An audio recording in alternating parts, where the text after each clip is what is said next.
I was gone for 5 months. You'd be surprised how many things can change in 5 months. Your friends have new hobbies, some moved, some found new jobs, new life partners, new favorite coffee shops and bars to hang out. The plants that were blossoming outside are dead and frozen.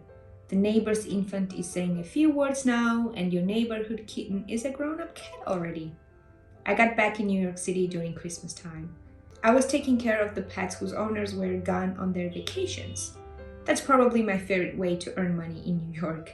No human interactions, no cross-borough commute, no Zoom meetings, no eccentric bosses. You just have to be okay to clean up after occasional accidents. Physically, I'm here, but my mind can't help but wonder. Wonder about places I've seen and people I've met last few months. Is that beautiful child still playing in that church backyard? Who's climbing Don Lauro Mountain right now? Who's sleeping in my favorite room? Did they keep their art I left there, or did they throw it away? Who remembers me? How do they remember me out there? This one thing happened to me in Brooklyn last year. I met a traveler who needed some guidance in a new place. I walked him to the destination, and before saying goodbye, he asked me, "We're probably never going to see each other again. Give me one piece of advice that I should always carry with me." "Just listen," I said almost intuitively. I think I confused the poor guy, but the moment he left, I realized that was not the advice for him, but myself. Is that what's the most important to me? I thought. To listen and to be listened to? I guess it is. I guess I always thought that was the essence of everything, but I never said it out loud until that day. And thoughts become real once you say them out loud, don't they? And it did become real. As you go on your way as a traveler, you realize that life can be understood in many different ways. You just have to drop your beliefs, witness the reality as it is, and listen carefully, because there is nothing you need to prove. You are just passing by.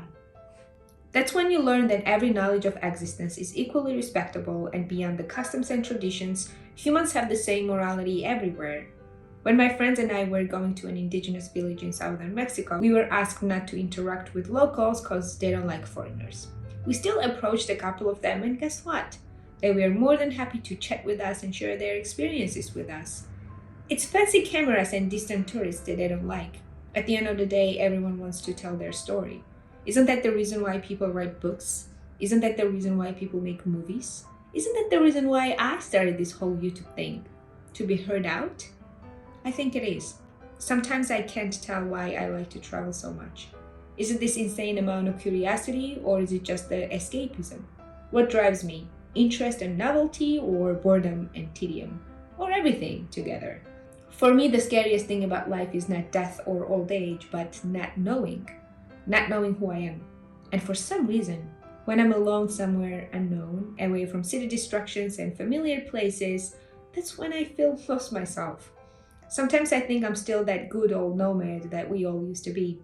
Subconsciously, I fear that if I stay in one place for a long time, there won't be enough food for everyone and that I need to move. Our eyes used to see something new every other season. We needed to adjust to new environments all the time and fight for our lives. This was the only way of life for humans until 12,000 years ago, when we started growing crops and finding permanent settlements. Is this nomadic nature gone? Is it normal that now we stuck ourselves in one place that we never leave? I know I'm stuck here for quite some time. It's very cold in New York City. I can't stay outside for more than 20 minutes. Sometimes I find the city very exciting. There's so much happening, you can always distract yourself with something fun and compelling.